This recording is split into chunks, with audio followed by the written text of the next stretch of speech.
So, sorry, we were talking about the loneliness of the long-distance bookshop owner in the middle of harsh economic times, anyway, and in the middle of an area where maybe your book reading public is not so large. If you could tell us a bit more about that in a moment. And then the loneliness of the long-distance atheist in a very fundamentalist corner of a loosely religious state in a loosely religious nation. If you could tell us a bit more about that, please. Well, the first question, like I said earlier, I don't do a lot of fiction, but with the interest in Harry Potter, Twilight, Hunger Games, you see more and more young people reading. With all the movies, or rather books that are made into movies, you name it, I think it's actually increased. Now, I don't know about statistically across the country, across the world, I can't speak for that, but as far as our foot traffic in here, it's actually done very well. We had a really hard time after 9/11, as I'm sure everybody else did, but as of today, we go up and down. We have our struggles, but like I said, we see more and more people, especially young people, which is surprising. My daughter has books by her bedside. Yeah. It's unbelievable to me. Well, that and you now, with cable, you have so many channels, so many programs that you become desensitized to the whole thing. But, yeah, we see young kids reading 3, 4, 5 books a month, which I find that phenomenal. Yeah, it is.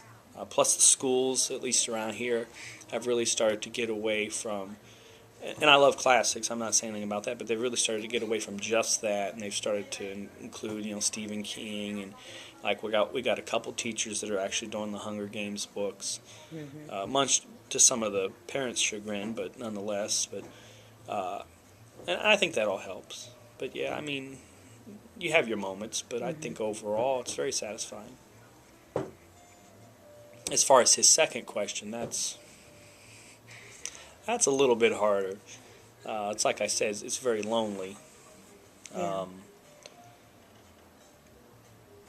I have several friends, or even acquaintances that you can talk to. But then I have just as many that I have never broached it. Not because I'm ashamed, but because out of respect for them. I have a good friend. I see him all the time. We do things together, but I have never really talked to him about it. Not because I'm ashamed, but because he's a Christian, very mild one.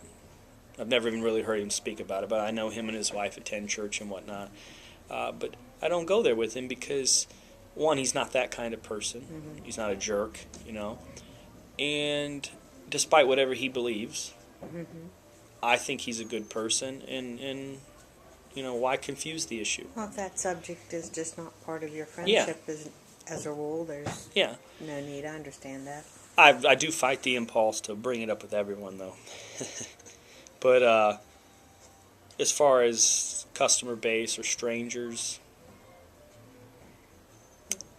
they have no need to know, really.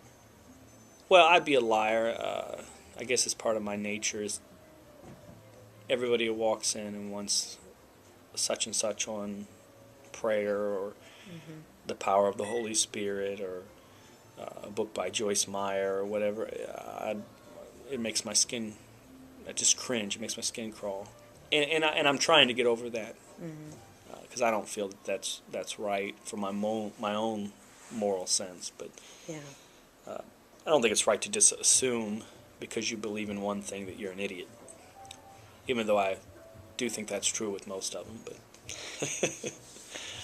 I noticed traveling up around this part of the state, the number of people that advertise that they're Christian businesses and stuff. We had a thing recently here in Mansfield. There's a billboard company. The local atheist group wanted to put some billboards up. I think it was around Christmas. I honestly don't remember.